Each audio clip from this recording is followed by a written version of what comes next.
Salutations, readers. Welcome to or welcome back to the City Girl Writer channel. My name is Nkechi, and for today, I am doing the How We Rate book tag. Now, I just want to come over here first to talk about the fact that our world right now is kind of on fire for so many things. Right now, for sure, there's an ongoing, continuous ethnic cleansing and genocide of Palestinians in Gaza, and they're even coming to the West Bank as well. But the carpet bombing in Gaza right now, and there's also ethnic cleansing in Sudan and genocide as well in the Congo, the Democratic Republic of the Congo.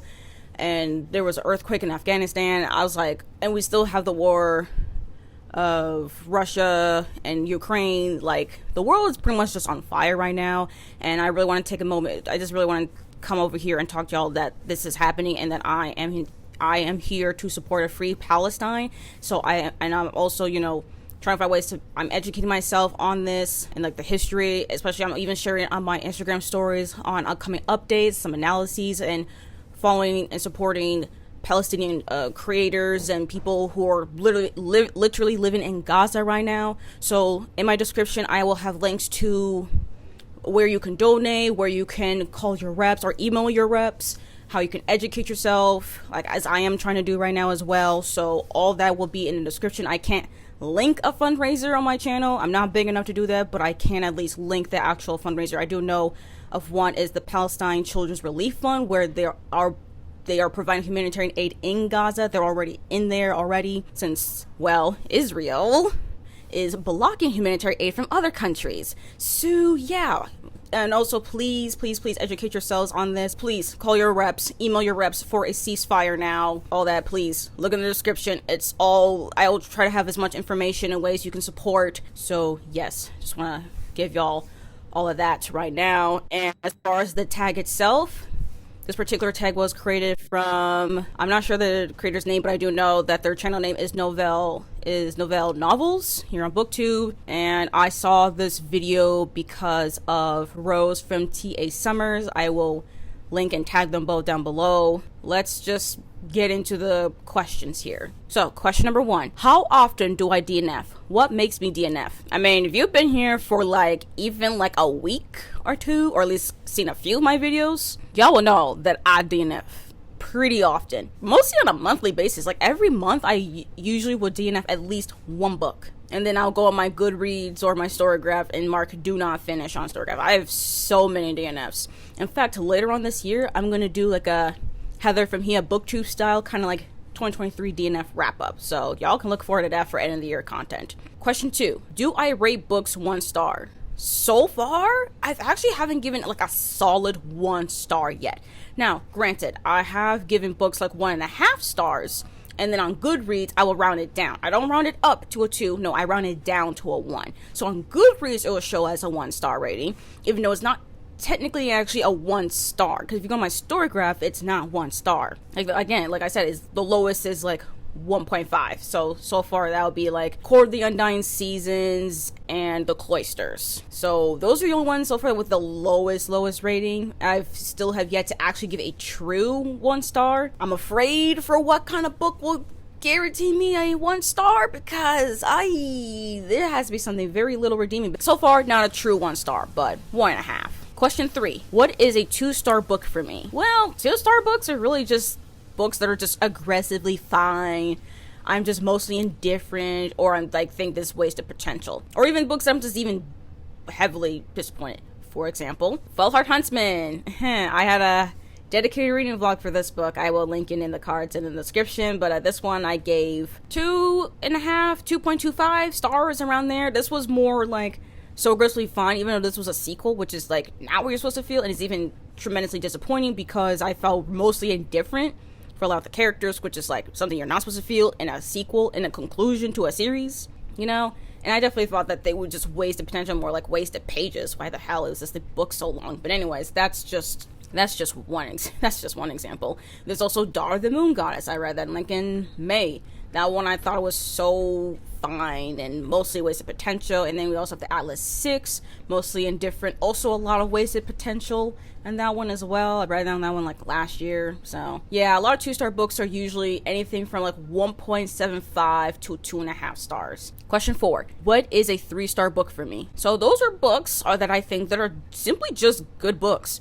Maybe I don't think they're great. Maybe I don't think they're amazing, but they're simply just actually good.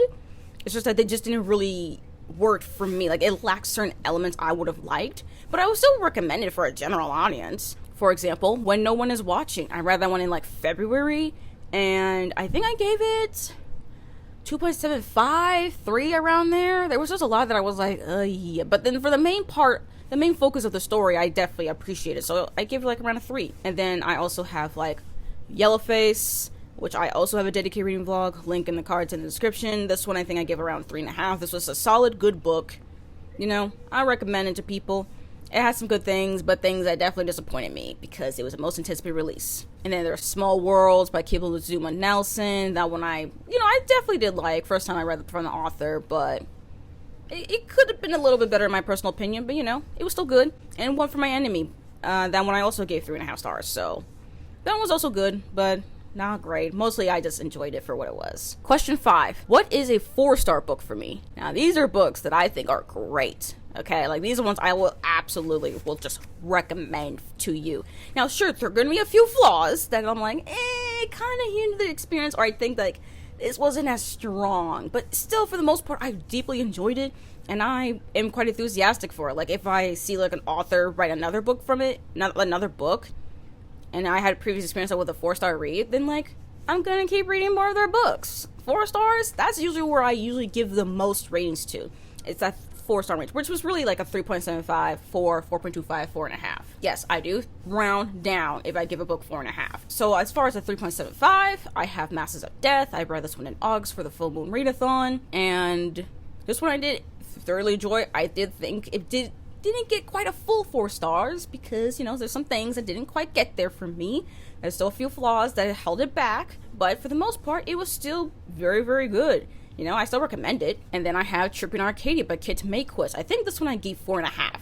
This one was a really, really good book. This one's a gothic novel. I read this one back in April, and I have to say this was a really, really good book. There were, again, if it's a 4.5, it's only because there's a couple, like maybe 2-3 flaws in here that I'm like, not out there to be a 5 just yet. But it's still very, very good regardless. I'm like, yeah, I thoroughly enjoyed. I'm definitely excited to see what Kate Makequist will write next, And then I got Gideon the Ninth. This one I've read in January, yes, and I've continued on with the series because, well, I thoroughly enjoyed my time. I think so. I gave 4.25, 4.5 around there.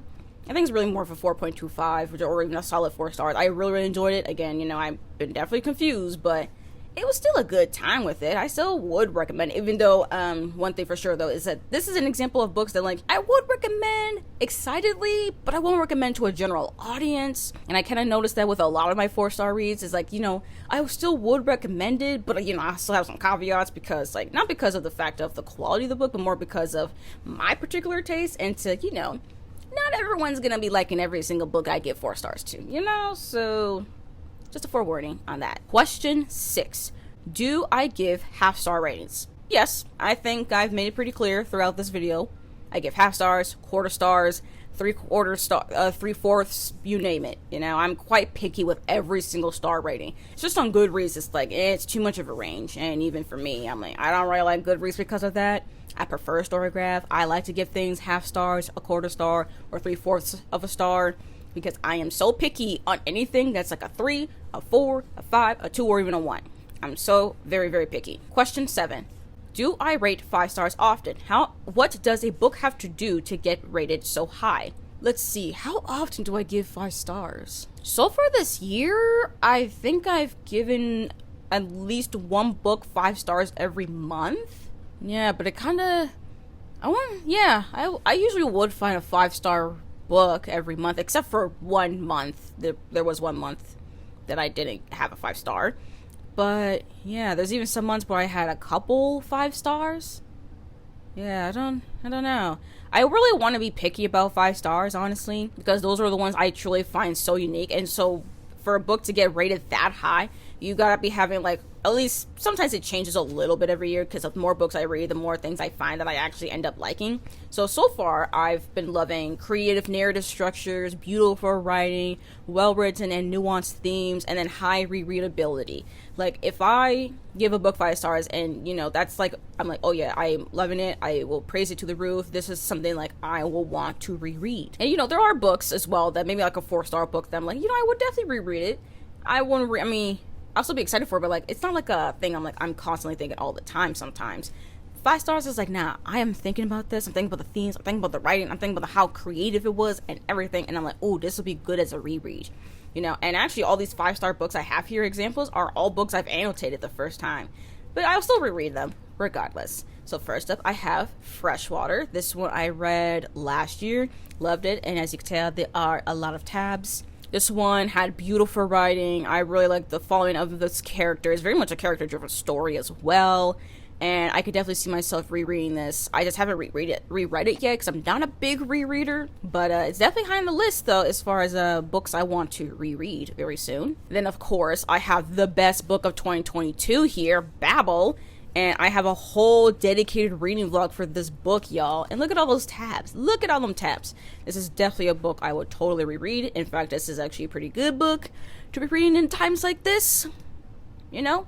If you've read it, if you know, you know. So, yeah, but this one is like, I really like the writing. I really like how the topic here, we're going with language, linguistics, and how it relates to imperialism and colonization, racism, and education, but also just in the country, and using silver working as a pretty stark metaphor, and just pretty much equivalent to like the silver industrial revolution and real world. Like, y'all, totally recommend. Highly recommend if you have not read Babel, at least to give it a try. I'd actually also kind of recommend the audiobook as well. I did partially listen to this via audio, but it was mostly a physical read.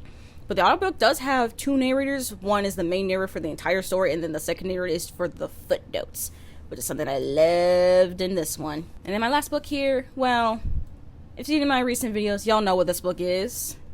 The Spirit Cuts Through Water, of course. I do have, not like a reading vlog, but I do have a standalone book review video as well.